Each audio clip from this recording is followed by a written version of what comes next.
চীনের সাথে দৃঢ় সম্পর্ক রাখার পাশাপাশি ভারতসহ অন্যান্য দেশের সাথেও বাংলাদেশ সম্পর্কের উন্নয়ন চায় বলে জানিয়েছেন স্থানীয় সরকার মন্ত্রী ও বিএনপি মহাসচিব মির্জা ফখরুল ইসলাম আলমগীর।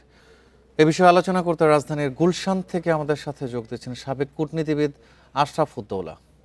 আর সরাসরি চলে যাচ্ছি সেখানে। জনাব আশরাফ উদ্দৌলা, আপনাকে স্বাগত ইন্ডিপেন্ডেন্ট টেলিভিশনে।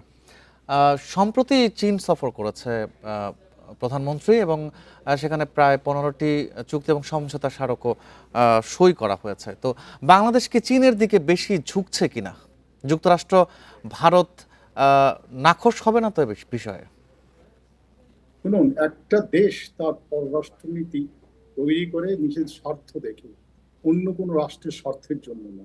আমাদের দেশের যেটা স্বার্থ, যেটা যে সমস্ত সম্পর্ক তৈরি করলে আমাদের উন্নয়নের জন্য সুবিধা হবে, আমাদের জিও পলিটিক্সের জন্য সুবিধা হবে, জিও ইকোনমিক্সের জন্য সুবিধা হবে, সেরকম একটা আমরা পররাষ্ট্রনীতি আমাদের দেশ থেকে তৈরি করা হচ্ছে। আর তাছাড়া একটা দেশের একজন ডাক্তার যেমন একটা রোগীর রোগ বের করার জন্য ধরার জন্য নাড়িতে হাত দেয়, আমাদের যেহেতু আমাদের মাননীয় প্রধানমন্ত্রী এই যে সরকার, বিএনপি সরকার, এটা হচ্ছে মানুষের সরাসরি ভোটে নির্বাচিত।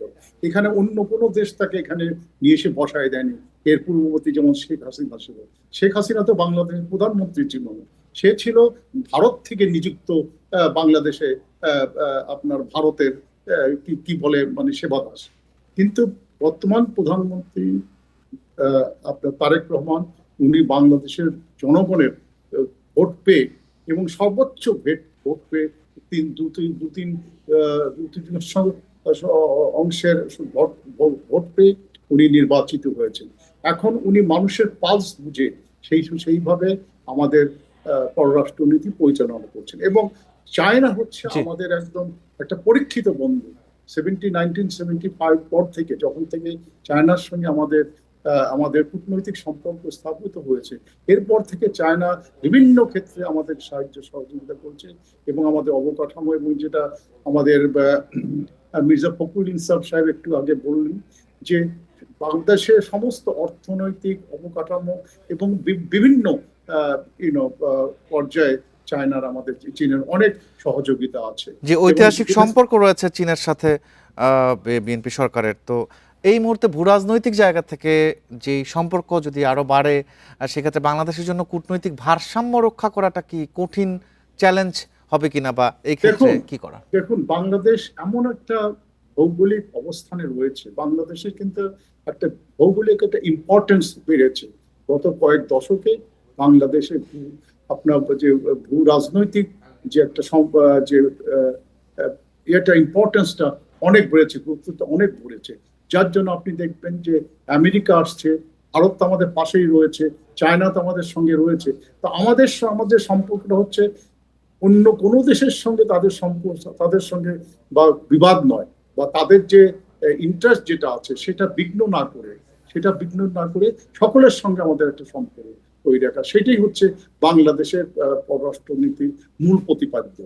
আরেকটি প্রশ্ন রয়েছে যে বোয়িং কেনার কথা শুনছি আমরা, বোয়িং আর এয়ারবাসের ফাঁদে পড়েছে কিনা বাংলাদেশ? এটা কি কূটনীতিক দুর্বলতার লক্ষণ কিনা? না, দেখুন, আপনাদের একটা জিনিস বুঝতে হবে, বাংলাদেশটা একটা বিরাট একটা ধনী রাষ্ট্র, ঠিক আছে? এটা ভারতের মতো ধনী রাষ্ট্র না যে বোয়িং কেনা নিয়ে, প্লেন কেনা নিয়ে একটা এখানে বিবাদ হবে বা একটা রাজনীতি হবে।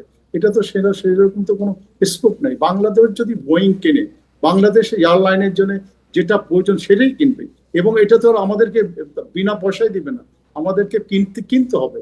তো সেখানে আমাদের যেটা প্রয়োজন, সেই অর্থের যদি সম্মতি আমাদের থাকে, সেই অর্থ দিয়ে আমরা বোয়িং কিনবো। এখানে আমি রাজনীতি তো কিছু দেখছি না, কেউ তো আমাদের কাছে পুষছেল করছে না। আমাদের যদি প্রয়োজন হতো আমরা কিনবো, আমাদের যদি অর্থ সামর্থ্য যদি থাকে আমরা কিনবো, আমাদের এয়ারলাইনের যদি প্রয়োজন থাকে সেটা আমরা কিনবো, আমাদের জনগণের যাত্রার জন্য, বিদেশে যাওয়ার জন্য যদি প্রয়োজন হয় সেটার জন্য দরকার হয়, এবং তারা আমাদের বিমানে সেই ধরনের যাত্রীদের সংখ্যা যদি আমাদের বেড়ে যায়, তো সেই কারণে আমরা বিদেশি এয়ারলাইনের উপর নির্ভর না করে আমাদের নিজস্ব এয়ারলাইন যদি আমরা তৈরি করতে পারি, এটা তো আমাদের শক্তি, এটা তো আমাদের একটা আপনি কি বলে এটা স্ট্র্যাটেজিক একটা স্ট্রেংথ। জি, আমাদের অর্থনীতির জন্য এটা এটা অর্থনীতির জন্য এবং প্রয়োজনেই এই হ্যাঁ। উদ্যোগ নেওয়া। জি, জনাব আশরাফুদ্দৌলা, আপনাকে অসংখ্য ধন্যবাদ।